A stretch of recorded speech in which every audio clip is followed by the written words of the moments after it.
வணக்கம். இன்றைய தலைப்புச் செய்திகள்.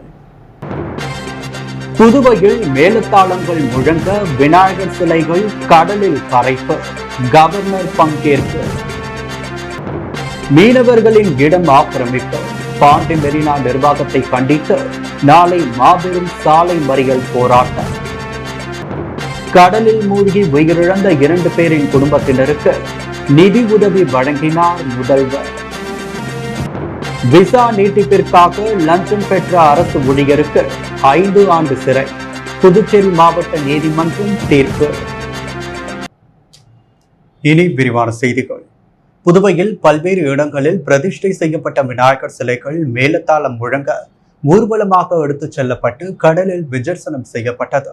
இந்த நிகழ்வில் துணைநிலை ஆளுநர் கைலாஷ்நாதன் கலந்து கொண்டார். புதுவையில் விநாயகர் சதுர்த்தி விழா கடந்த 7ஆம் தேதி கொண்டாடப்பட்டது. பல்வேறு இடங்களில் பெரிய அளவில் விநாயகர் சிலைகள் பிரதிஷ்டை செய்யப்பட்டு பூஜைகள் நடத்தப்பட்டது. 5ஆம் நாளான நேற்று இந்து முன்னணி விநாயகர் சதுர்த்தி பேரவை சார்பில் விநாயகர் சிலைகள் விஜர்சன ஊர்வலம் சாலை அவைத்திடலில் துவங்கியது. காமராஜர் சாலை, நேரு வீதி, காந்தி வீதி, பட்டேல் சாலை, பழைய சாராய ஆலை வழியாக கடற்கரைக்கு மேலத்தாளம் ஆட்டம் பாட்டத்துடன் ஊர்வலமாக விநாயகர் சிலைக்கு கொண்டு வரப்பட்டது. கடற்கரை சாலையில் உள்ள பழைய நீதிமன்றம் அருகே ராட்சத கிரேன் மூலம் பெரிய அளவிலான விநாயகர் சிலைகள் கடலில் விசர்ஜனம் செய்யப்பட்டது. சுமார் 70க்கும் மேற்பட்ட பெரிய விநாயகர் சிலைகள் கரைக்கப்பட்டது. கடற்கரை சாலையில் நடைபெற்ற விசர்ஜனம் நிகழ்ச்சிகள் துணைநிலை ஆளுநர் கைலாஷ்நாதன், சபாநாயகர் செல்வம், பாஜக மாநில தலைவர் செல்வகணபதி MP உள்ளிட்ட ஏராளமான சுற்றுலா பயணிகள் மற்றும் பொதுமக்கள் கண்டு ரசித்தனர். மீனவர்களின் இடத்தை ஆக்கிரமித்து வாழ்வாதாரத்தை பாதிக்கும் பாண்டி மெரினா நிர்வாகத்தை கண்டித்து நாளை மீனவ பஞ்சாயத்தாளர்கள் மற்றும் மீனவர்கள் மெரினா கடற்கரை செல்லும் சாலைகள் மாபெரும் மறியல் போராட்டம் நடத்தப் போவதாக அறிவித்துள்ளனர். புதுச்சேரி வம்பாக்கிரபாளையம் திபுராயப்பேட்டை பகுதிக்குட்பட்ட 2 கிலோமீட்டர் தூரத்தில் அமைந்துள்ளது கடற்கரை பரப்பளவு.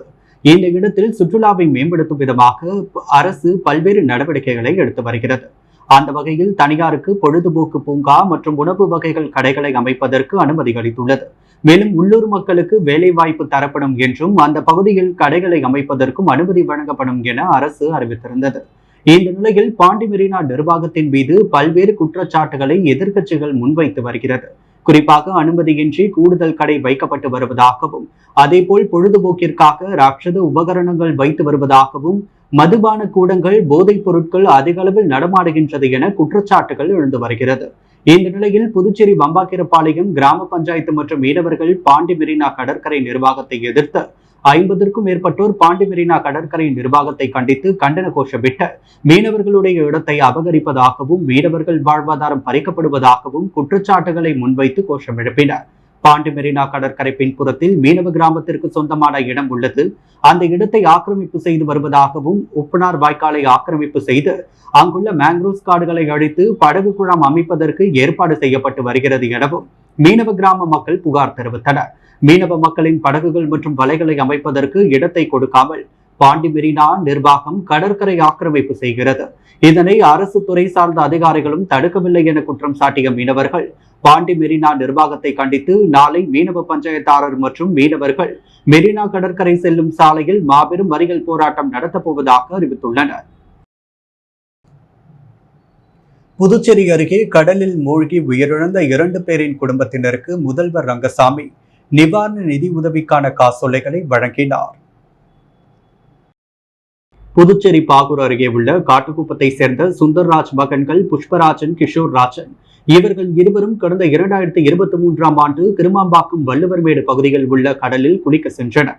அப்பொழுது எழுந்த ராட்சத அலையில் இருவரும் சிக்கி உயிரிழந்த நிலையில் உயிரிழந்த சிறுவர்களின் பெற்றோருக்கு நிவாரண நிதியாக 4 லட்சத்திற்கான காசோலையை முதல்வர் ரங்கசாமி வழங்கினார். அப்பொழுது பாகூர் தொகுதி சட்டமன்ற உறுப்பினர் செந்தில்குமார் உடனிருந்தார். இதேபோல் புதுச்சேரி முருங்கப்பாக்கம் துலுக்கானத்தம்மன் நகரை சேர்ந்தவர் முருகன், இவரது மகன் ஜெகதீஷ் கடந்த ஜனவரியில் பாண்டிச்சேரியில் உள்ள மெரினா கடற்கரைக்கு சென்ற பொழுது அலையில் சிக்கி அவர் உயிரிழந்தார். அவரது குடும்பத்திற்கு நிவாரண உதவியாக 5 லட்சத்திற்கான காசோலையை பேரவை வளாகத்தில் முதல்வர் ரங்கசாமி வழங்கினார்.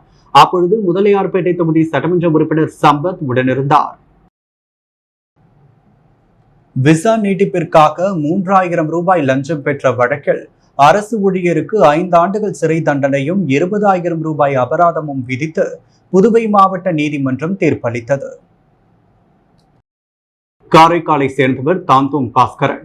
இவரது தாய் முத்துலட்சுமி. இவர் பிரான்ஸ் குடியுரிமை பெற்றவர்.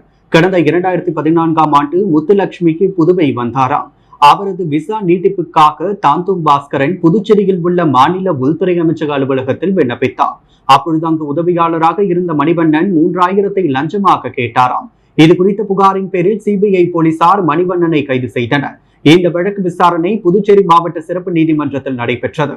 விசாரணை முடிந்த நிலையில் குற்றம் சாட்டப்பட்ட மணிகண்டனுக்கு 5 ஆண்டுகள் சிறை தண்டனை, 20,000 ரூபாய் அபராதம் விதித்து மாவட்ட தலைமை நீதிபதி சந்திரசேகரன் உத்தரவிட்டார். புதுவையை சேர்ந்த இருவரிடம் மர்ம நபர்கள் நூதன முறையில் 17 லட்சம் ரூபாய் மோசடி செய்திருப்பது குறித்து போலீசார் வழக்கு பதிந்து விசாரித்து வருகின்றனர். காரைக்கால் பகுதியை சேர்ந்தவர் உஷாதேவி. இவரை மர்ம நபர் கைபேசியில் தொடர்பு கொண்டு இணையதள பங்கு சந்தையில் முதலீடு செய்தால் அதிக லாபம் கிடைக்கும் என கூறினாராம். இதை நம்பிய உஷாதேவி பல தவணைகளில் 10 லட்சத்தை முதலீடு செய்ததாக தெரிகிறது. ஆனால் லாபம் மற்றும் முதலீட்டை அவரால் பெற முடியவில்லை. தான் ஏமாற்றப்பட்டதை உணர்ந்த அவர் புதுச்சேரி இணையவழி குற்றப்பிரிவில் புகார் அளித்தார். இதேபோல் புதுச்சேரி மூலக்குளத்தை சேர்ந்தவர் ஸ்ரீனிதேவர் பிரண். இவர் கைபேசியில் பேசிய மர்ம நபர் தன்னை மும்பையை சேர்ந்த போலீஸ் அதிகாரி எனவும் ஸ்ரீனிதேவர் பிரண் மீது போதைப்பொருள் தடுப்பு வழக்கு பதிக்கப்பட்டிருப்பதாகவும் கூறினார். வழக்கிலிருந்து விடுவிக்க 7 லட்சம் ரூபாய் அனுப்புமாறும் அவர் கூறியுள்ளார். இதை நம்பிய ஸ்ரீனிதேவர் பிரண் மர்ம நபர் கூறிய வங்கிக் கணக்கிற்கு 7 லட்சத்தை அனுப்பினாராம். அதன் பிறகு தான் ஏமாற்றப்பட்டதை உணர்ந்த அவர் புதுச்சேரி இணையவழி குற்றப்பிரிவில் புகார் அளித்தார். அதன் பேரில் போலீசார் வழக்கு பதிந்து விசாரித்து வருகின்றனர். புதுச்சேரிக்கு சுற்றுலா வந்த நேபாளத்தை சேர்ந்த சுற்றுலா பயணி ஆட்டோவில் தவறவிட்ட உயர் ரக ஆப்பிள் செல்போனை சொந்த ஊருக்கு கிளம்பிய பெண்மணியிடம் பேருந்தை விரட்டி சென்று ஒப்படைக்கும் வீடியோ தற்பொழுது வைரலாகி வருகிறது. புதுச்சேரி செட்டித்தெரு மிஷன் வீதி சந்திப்பில் மாவீரன் இரட்டைமலை ஸ்ரீனிவாசன் ஆட்டோ ஸ்டாண்ட் ஓட்டுநர் நேபாளத்தை சேர்ந்த சுற்றுலா பயணி ஒருவரை தனது ஆட்டோவில் ஏற்றி சென்றுள்ளார். அப்பொழுது அவர் தான் கையில் எடுத்து வந்த உயர் ரக ஆப்பிள் தொலைபேசியை ஆட்டோவில் தவற விட்டுள்ளார். இதனை கண்ட ஆட்டோ ஓட்டுநர் இவரை இறக்கிவிட்டதும் அவர் தங்கும் விடுதிக்கு சென்று நேபாள பெண்மணியின் தொலைபேசி எண்ணை சேகரித்து அவரிடம் தொடர்பு கொண்டு உங்களது தொலைபேசி என்னிடம் இருப்பதாகவும் தாங்கள் எங்கே இருக்கிறீர்கள் என்று கேட்டதற்கு தான் ஊருக்கு கிளம்பி விட்டதாக கூறியுள்ளார். அப்பொழுது பேருந்து எங்கே செல்கிறது என்று கேட்டுள்ளார். முருகா தியேட்டர் சிக்னலை கடப்ப இருப்பதாக தெரிவித்ததன் பேரில் பேருந்து ஓட்டுநரிடம் தொலைபேசியை தர கூறி சற்று மெதுவாக சொல்லுங்கள், நாங்கள் நீங்கள் இருக்கும் இடத்திற்கே வந்து விடுகிறோம் என கூறி பேருந்து சிவாஜி சிலை அருகே செல்லும் பொழுது பேருந்தை மடக்கி செல்போனை தொலைத்த நேபாள பெண்மணியிடம் அவரது செல்போனை ஒப்படைத்துள்ளார். இது குறித்த வீடியோ தற்பொழுது இணையதளத்தில் வைரலாகி வருகிறது. தேசிய ஊட்டச்சத்து மாத விழாவையொட்டி மகளிர் மற்றும் குழந்தைகள் மேம்பாட்டுத்துறை சார்பில் நடைபெற்ற விழிப்புணர்வு ஊர்வலத்தை சட்டமன்ற உறுப்பினர் நேரு துவக்கி வைத்தார். தேசிய ஊட்டச்சத்து மாத விழாவையொட்டி மகளிர் மற்றும் குழந்தைகள் மேம்பாட்டுத்துறை சார்பில் விழிப்புணர்வு ஊர்வலம் கண்டக்டர் தோட்டம் அங்கன்வாடியில் நடைபெற்றது. ஊர்வலத்தை உருளையன்பேட்டை சட்டமன்ற உறுப்பினர் நேரு கலந்து கொண்டு துவக்கி வைத்து ஊர்வலத்தில் கலந்து கொண்டார். இந்த நிகழ்ச்சியில் மகளிர் மற்றும் குழந்தைகள் மேம்பாட்டுத்துறை சிடிபிஓ செல்வகுமார், உதவியாளர்கள், ஊர் பொதுமக்கள் கலந்து கொண்டனர். புதுச்சேரி பிராந்திய கடற்கரை மண்டல மேலாண்மை குழுவின் முதல் கூட்டம் மாவட்ட ஆட்சியர் குலோத்துங்கன் தலைமையில் நடைபெற்றது. புதுச்சேரி பிராந்திய கடற்கரை மண்டல மேலாண்மை குழுவின் முதல் கூட்டம் நேற்று மாலை புதுவை மாவட்ட ஆட்சியர் குலோத்துங்கன் தலைமையில் நடைபெற்றது. கூட்டத்தில் புதுச்சேரி பிராந்திய கடற்கரை மண்டல மேலாண்மை குழுவின் உறுப்பினர் செயலர் ஸ்ரீனிவாச ராவ் உறுப்பினர்களை அறிமுகப்படுத்தினார். புதுச்சேரி கடற்கரை மேலாண்மை அதிகாரி அமைப்பிலிருந்து ஜெயக்குமார் கடற்கரை மண்டல அறிவிப்பாணை 2011 குறிப்பிடப்பட்டுள்ள தடை செய்யப்பட்ட நடவடிக்கைகள் மற்றும் அனுமதிக்கப்பட்ட செயல் திட்டங்கள் குறித்து விரிவாக விளக்கினார். இந்த கூட்டத்தில் நகராட்சி மற்றும் கொம்யூன் பஞ்சாயத்து ஆணையர்கள், மீனவர்கள், வனத்துறை, காவல்துறை அதிகாரிகள், மீனவ சமுதாயத்தின் 3 உறுப்பினர்கள் மற்றும் வல்லுநர்கள் கலந்து கொண்டனர். மத்திய அரசின் சுற்றுச்சூழல், வனம் மற்றும் காலநிலை மாற்றம் அமைச்சகம் வெளியிட்ட கடற்கரை மண்டல அறிவிப்பு ஆணை 2011 படி புதுச்சேரி மாவட்டத்தின் கடற்கரையிலிருந்து 500 மீட்டர் மற்றும் ஆற்றங்கரை ஓரங்களில் 100 மீட்டர் நிலப்பகுதியில் அரசு அனுமதி பெறாமல் விதிகளை மீறி கட்டப்பட்டுள்ள கட்டிடங்களை ஆய்வு செய்வது, விதிகள் மீறப்பட்டிருந்தால் அதனை அகற்றுவது பற்றி முடிவெடுக்கப்பட்டது. புதுச்சேரி நெல்லித்தோப்பு சிக்னல் முதல் இந்திரா காந்தி சிலை வரை ஆக்கிரமித்து வைத்துள்ள இடங்கள் அகற்றப்பட்டது. புதுச்சேரி டெல்லி தோப்பு சிக்னல் முதல் இந்திரா காந்தி சிலை வரை வெளியனூர் மெயின் ரோட்டில் இன்று பொதுப்பணித்துறையினர், வருவாய்த்துறையினர், மத்திய சாலைகள் கட்டிடங்கள் துறையினர் புதுச்சேரி நகராட்சியுடன் இணைந்து சாலையோரத்தில் உள்ள கடைகள் மற்றும் கடைகளின் முன்பு வைக்கப்பட்டுள்ள தட்டிகள், பேனர்கள், பிளக்ஸ் பேனர்கள், ஆக்கிரமித்து வைக்கப்பட்டுள்ள கட்டிடங்கள், படிகள் ஆகியவற்றை ஜேசிபி இயந்திரம் கொண்டு அகற்றினர். இந்த ஆக்கிரமிப்பின் பொழுது போலீசார் பாதுகாப்பு பணியில் ஈடுபட்டனர். முதலியார்பேட்டை வைஸ்மேன் மேல்நிலைப் பள்ளியில் ஆசிரியர் தின விழா வெகு விமரிசையாக கொண்டாடப்பட்டது. புதுச்சேரி முதலியார்பேட்டை வைஸ்மேன் மேல்நிலைப் பள்ளியில் ஆசிரியர் தின விழா வெகு விமரிசையாக கொண்டாடப்பட்டது. விழாவில் இயக்குனர், துணை முதல்வர் மதிவாணன் வரவேற்புரையாற்ற, நிறுவனர் முதன்மை முதல்வர் கலைமாமணி சரோஜா பாபு முன்னிலை வகித்தார். சிறப்பு விருந்தினராக பாரதிய ஜனதா கட்சியின் மாநில செயலாளர் டாக்டர் வெற்றி செல்வம் மற்றும் ஓய்வு பெற்ற சமூக நலத்துறை அதிகாரியும் உறவு தென்றல் அறக்கட்டளை நிறுவனருமான சுமதி ஆகியோர் கலந்து கொண்டு விழாவை சிறப்பித்தனர். தொடர்ந்து ஆசிரியர்களுக்கு ஆசிரியர் தின வாழ்த்து தெரிவிக்கப்பட்டு நினைவு பரிசுகள் வழங்கப்பட்டது. மேலும் மாணவர்களின் கண்கவர் கலை நிகழ்ச்சிகள் நடைபெற்றது. தொடர்ந்து மாணவன் செல்வன் அஸ்ரேலியின் வரவேற்புரையும் மாணவன் ஜோஸ்வா நன்றியுரையும் விழாவிற்கு பலம் சேர்த்தது. இறுதியாக மாணவர்களுக்கு இனிப்புகள் வழங்கி நாட்டுப்பண்ணுடன் நிறைவு பெற்றது. புதுச்சேரி விமான நிலையத்தை பார்வையிட்ட துணைநிலை ஆளுநர் கைலாசநாதன், புதுவையில் விமான நிலைய விரிவாக்கத்திற்கு நிலம் கையகப்படுத்த வேண்டியது அவசியம் என தெரிவித்துள்ளார். புதுவை துணைநிலை ஆளுநர் கைலாஷ்நாதன் லாஸ்பேட்டையில் உள்ள விமான நிலையம் மற்றும் மூடப்பட்ட பழமையான ஏஎஃப்டி, சுதேசி, பாரதி பஞ்சாலைகளை பார்வையிட்டு ஆய்வு செய்தார். பின்னர் செய்தியாளர்களிடம் கூறும் பொழுது, புதுச்சேரிக்கு பஞ்சாலைகள் எந்த வகையில் உபயோகமாக இருக்கும் என ஆய்வு செய்யப்பட்டது. அதன்படி சில ஆலைகளை மக்களுக்கு வேலை வாய்ப்புக்கானதாக மாற்றிக்கொள்ளலாம். புதுச்சேரி விமான நிலையத்தை விரிவாக்கம் செய்து குறித்து ஆய்வில் ஈடுபட்டுள்ளோம். தற்பொழுது சிறிய ரக ஏடிஆர் விமானங்கள் விமான நிலையத்தில் தரையிறங்க முடியும். அதே நேரத்தில் பெரிய போயிங் விமானங்கள் இறங்கும் வகைகள் விமான நிலையத்தை விரிவுபடுத்துவது குறித்து ஆய்வு மேற்கொண்டுள்ளோம். அதற்காக தமிழகம், புதுச்சேரியில் நிலம் கையகப்படுத்துவது அவசியமாகும் என்றார். புதுச்சேரியில் உள்ள நகர வனத்தை மேம்படுத்தவும் திட்டமிடப்பட்டுள்ளது. அதற்காக green lungs for the city திட்டத்தை எப்படி கொண்டு வந்து செயல்படுத்துவது என ஆய்வு செய்து வருகின்றதாக தெரிவித்துள்ளார். தமிழகத்தில் ஆன்மீகத்திற்கு எதிரான ஆட்சி நடைபெறுகிறது என்று புதுவையில் ஸ்டண்ட் மாஸ்டர் கர்னல் கண்ணன் தெரிவித்துள்ளார். புதுச்சேரியில் இந்து முன்னணி சார்பில் நடந்த விநாயகர் சிலைகள் விஜர்சன ஊர்வல நிகழ்ச்சியில் திரைப்பட ஸ்டண்ட் மாஸ்டரும் இந்து முன்னணி மாநில கலை பண்பாட்டு பிரிவு செயலாளருமான கர்னல் கண்ணன் பங்கேற்றார். பின்னர் அவர் செய்தியாளர்களிடம் கூறும் பொழுது, தமிழகத்தை போன்று கட்டுப்பாடுகள் விதிக்காமல் விநாயகர் சதுர்த்திக்கு ஒத்துழைப்பு அளித்த புதுச்சேரி முதல்வருக்கு நன்றி தெரிவித்துக் கொண்டார். தற்பொழுது தமிழகத்தில் ஆன்மீக பேச்சாளர் ஒருவரை பெரிய குற்றவாளி போன்று 100 போலீசாரை கொண்டு தமிழக அரசு கைது செய்துள்ளது. தமிழகத்தில் ஆன்மீகத்திற்கு எதிரான ஆட்சி நடக்கிறதாகவும் தெரிவித்துள்ளார். மேலும் இந்துக்கள் அனைவரும் வர வேண்டும் எனவும், தமிழகம் மற்றும் இந்துக்களுக்கு நல்லது நடப்பதாக இருந்தால் விஜய் அரசியல் வருகையை வரவேற்போம் என தெரிவித்துள்ளார். புதுவை பெண்கள் பாதுகாப்பு மற்றும் முன்னேற்ற அமைப்பின் செயற்குழு கூட்டத்தில் ஏழை குடும்பத்தினருக்கு நலத்திட்ட உதவிகள் வழங்கப்பட்டது. புதுவை பெண்கள் பாதுகாப்பு மற்றும் முன்னேற்ற அமைப்பின் செயற்குழு கூட்டம் நடைபெற்றது. பிருந்தாவனத்தில் உள்ள saint Mary's sacred heart higher secondary school முதல்வர் இருதயமேரி தலைமை ஏற்க அமைப்பு தலைவர் கலாபசு முன்னிலை வகித்தார். கலைமாமணி சரஸ்வதி முரளி மொழிவாழ்த்து பாட பள்ளி மாணவர்களின் கலை நிகழ்ச்சி நடைபெற்றது. வித்யாஸ்ரீ அனைவரையும் வரவேற்க கவிஞர் கதிர் முத்துரத்தினம் இனப்புரை வழங்கினார். வாழைக்குளம் பகுதியில் வசிக்கும் முருகன் என்பவரின் குடும்பத்திற்கு நலத்திட்ட உதவிகள் வழங்கப்பட்டது. கலை நிகழ்ச்சியில் பங்கேற்ற மாணவர்களுக்கு பரிசுகள் வழங்கப்பட்டது. இதில் கலைவாணி அக்ஷயா, பள்ளி ஆசிரியர்கள், மாணவர்கள் அனைவரும் கலந்து கொண்டனர். தேசிய கீதத்துடன் விழா இனிமையாக நிறைவு பெற்றது. புதுவை ரெட்டியார்பாளையம் ஜெயா நகரில் உள்ள அருள்மிகு ஸ்ரீ சக்தி விநாயகர் ஆலய 10ஆம் ஆண்டு கும்பாபிஷேக நிறைவு விழாவில் சபாநாயகர் செல்வம் கலந்து கொண்டு சுவாமியை வழிபட்டார். 10ஆம் ஆண்டு கும்பாபிஷேக நிறைவு விழாவையொட்டி இன்று ஸ்ரீ சக்தி விநாயகர் சுவாமிக்கு சிறப்பு மகா அபிஷேக அலங்காரம் நடைபெற்றதை தொடர்ந்து மகா தீபார்த்தனை காட்டப்பட்டது. இதில் சிறப்பு விருந்தினராக சட்டப்பேரவைத் தலைவர் செல்வம் கலந்து கொண்டு சுவாமி தரிசனம் செய்தார். மேலும் இந்த பூஜையில் கலந்து கொண்ட அனைவருக்கும் பிரசாதம் வழங்கப்பட்டது. இதற்கான ஏற்பாடுகளை ஆலய நிர்வாகத்தினர் மற்றும் நகரவாசிகள், ஆலய அர்ச்சகர்கள் சிறப்பாக செய்திருந்தனர். டாக்டர் ராதாகிருஷ்ணன் நகர் ஒருங்கிணைந்த குடியிருப்பு நலசங்கம் சார்பில் நடைபெற்ற 2ஆம் ஆண்டு விநாயகர் சதுர்த்தி விழாவையொட்டி விநாயகர் புறப்பாடு நடைபெற்றது.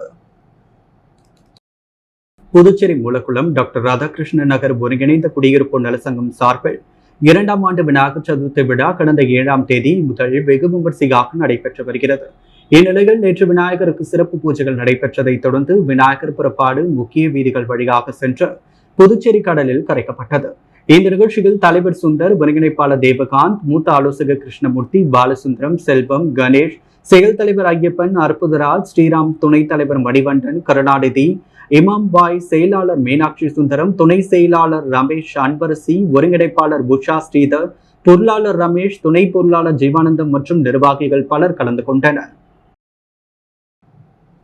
லாஸ்பேட்டை நெசவாளர் நகர் அருள்மிகு ஸ்ரீ சிவசக்தி வலம்புரி விநாயகர் ஆலயத்தில் மோகனக்கண்ணன் புக் ஸ்டால் உரிமையாளரின் பிறந்த நாளையொட்டி சிறப்பு பூஜைகள் நடைபெற்று நலத்திட்ட உதவிகள் வழங்கப்பட்டது.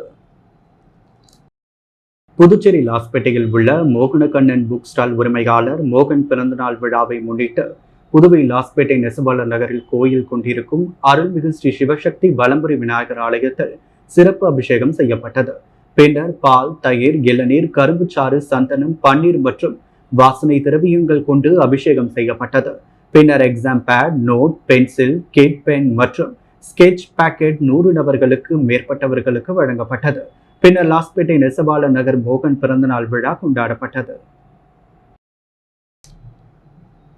வில்லியனூர் தொகுதி மாற்றுத்திறனாளிகளுக்கு புதுச்சேரி சமூக நலத்துறை மூலம் வழங்கப்படும் 3 சக்கர வாகனத்தை எதிர்க்கட்சி தலைவர் சிவா பயனாளிகளுக்கு வழங்கினார். புதுவை அரசின் சமூக நலத்துறை மூலம் வில்லியனூர் தொகுதியை சேர்ந்த மாற்றுத்திறனாளிகளுக்கு 3 சக்கர வாகனம் வழங்கும் நிகழ்ச்சி சட்டமன்ற உறுப்பினர் அலுவலகத்தில் நடைபெற்றது. நிகழ்ச்சியில் சட்டமன்ற எதிர்க்கட்சி தலைவரும் தொகுதி சட்டமன்ற உறுப்பினருமான சிவா கலந்து கொண்டு மாற்றுத்திறனாளிகளுக்கு 3 சக்கர வாகனங்களை வழங்கினார். இதில் சமூக நலத்துறை துணை இயக்குநர் ஆறுமுகம், அலுவலக அதிகாரிகள் அன்பரசன், ஸ்ருதி மற்றும் தொகுதி திமுக செயலாளர் மணிகண்டன், பொதுக்குழு உறுப்பினர் ராமசாமி, இலக்கிய அணி அமைப்பாளர் சீனு மோகன்தாஸ், வர்த்தக அணி அமைப்பாளர் ரமணன், ஆதிதிராவிடர் அணி அமைப்பாளர் செல்வநாதன், சிறுபான்மை பிரிவு அமைப்பாளர் ஹாலு, தொழிலாளர் முன்னேற்ற பிரிவை சங்க தலைவர் அங்காளன், வர்த்தக அணி துணை அமைப்பாளர் சரவணன், அயலக அணி துணை அமைப்பாளர் தாச்சா, இலக்கிய அணி துணை அமைப்பாளர் கலிமுல்லா ஆகியோர் கலந்து கொண்டனர். புதுச்சேரி கடற்கரை சாலையில் நடைபெற்ற போதை தடுப்பு விழிப்புணர்வு பேரணியை முதுநிலை காவல் கண்காணிப்பாளர் கலைவாணன் துவக்கி வைத்தார். புதுச்சேரி போதை தடுப்பு குறித்து தேசிய பாண்டிச்சேரி மெட்ரோ மற்றும் தனியார் பள்ளி இணைந்து கடற்கரை சாலையில் போதை தடுப்பு குறித்த விழிப்புணர்வு ஏற்படுத்தும் வகையில் விழிப்புணர்வு பேரணி நடைபெற்றது. பள்ளி நிறுவனர் நாயக் நாராயணசாமி தலைமை தாங்க இதில் தேசிய நிர்வாகிகள் யுவராணி, சுந்தரவடிவேலு, சிவசங்கரி வகித்தனர். மேலும் சிறப்பு விருந்தினராக முதுநிலை காவல் கண்காணிப்பாளர் கலைவாணன் கலந்து கொண்டு பேரணியை கொடியசைத்து துவக்கி வைத்தார். புதுவையில் இன்றைய தங்கம் மற்றும் வெள்ளி விலை நிலவரம். முத்து கோல்ட் ஹவுஸ் வழங்கும் தங்கம் மற்றும் வெள்ளி விலை நிலவரம். தங்கம் 1 கிராம் 6705 ரூபாய். வெள்ளி 1 கிராம் 88 ரூபாய் 50 காசுகள். மீண்டும் இன்றைய முக்கிய செய்திகள். புதுவையில் மேலத்தாளங்கள் முழங்க விநாயகர் சிலைகள் கடலில் கரைப்பு, கவர்னர் பங்கேற்பு. மீனவர்களின் இடம் ஆக்கிரமிப்பு, பாண்டி மெரினா நிர்வாகத்தை கண்டித்து நாளை மாபெரும் சாலை மறியல் போராட்டம். கடலில் மூழ்கி உயிரிழந்த 2 பேரின் குடும்பத்தினருக்கு நிதி உதவி வழங்கினார் முதல்வர். விசா நீட்டிப்பிற்காக லஞ்சம் பெற்ற அரசு ஊழியருக்கு 5 ஆண்டு சிறை, புதுச்சேரி மாவட்ட நீதிமன்றம் தீர்ப்பு. புதுவை விமான நிலைய விரிவாக்கத்திற்கு நிலம் கையகப்படுத்த வேண்டியது அவசியம், கவர்னர் கைலாசநாதன் பேட்டி. இந்துக்களுக்கு நல்லது நடப்பதாக இருந்தால் விஜய் அரசியல் வருகையை வரவேற்போம், ஸ்டண்ட் மாஸ்டர் கனல் கண்ணன் பேட்டி. இத்துடன் நெஸ் மீடியாவின் செய்திகள் நிறைவடைகின்றன. வணக்கம்.